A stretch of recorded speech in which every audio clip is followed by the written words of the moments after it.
Bonjour à toutes, bonjour à tous. Dans cette vidéo, nous allons démontrer l'inégalité de Bien-Aimé Tchebychev. Alors, pour Bien-Aimé, je pense que tout le monde s'accorde à peu près sur l'orthographe. Pour Tchebychev, pas du tout. Donc, ce serait pas étonnant que vous l'ayez vu écrit autrement. En tout cas, il s'agit bien de la même chose. Donc, ce qu'il nous faut, c'est une variable x qui est de carré intégrable, c'est-à-dire qu'elle admet une variance finie, et donc une espérance aussi. Et il nous faut un réel a strictement positif. Ce que nous disons alors, c'est que la probabilité que x s'éloigne de son espérance, que ce soit à gauche ou à droite, hein, c'est la valeur absolue qui nous dit qu'on s'en fiche, de plus de a, eh bien cette probabilité est bornée par la variance de x divisée par a carré. Donc on voit bien que quand a augmente, en fait la probabilité devient nettement plus faible.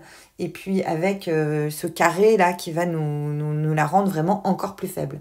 Hein. C'est ce qu'on appelle une inégalité de concentration. Et alors cette inégalité, elle va nous permettre de démontrer plein de choses intéressantes, et notamment en fait que x, nous permettrait de démontrer dans certaines situations que x converge vers son espérance. Hein, si vous prenez a qui tend par exemple vers 0 et qui est tout petit. Donc, très bien, on y va. On y va. Vous allez voir, c'est hyper facile. Alors, c'est hyper facile si on sait ce que c'est l'inégalité de Markov, parce qu'on en a besoin. Donc, il y a une vidéo là-dessus, je vais vous mettre le lien. Donc, on prend la probabilité que x moins e de x soit plus grand que a.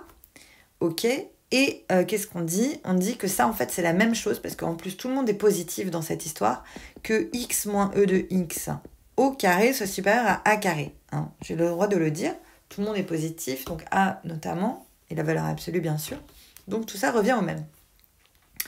Et là, j'applique, en fait, l'inégalité de Markov à cette variable-là. Donc, pour rappel, l'inégalité de Markov, qu'est-ce qu'elle nous dit?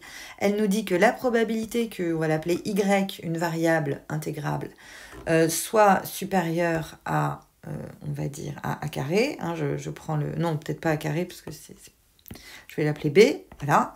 Et bien que ça, c'est inférieur à e de y divisé par, par b. Hein, et y doit être une variable positive et intégrable. Donc voilà, donc pour nous, y ici, qu'est-ce que c'est? C'est x moins e de x au carré. Ça, c'est notre y.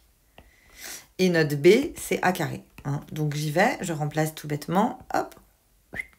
Donc ça, c'est égal à...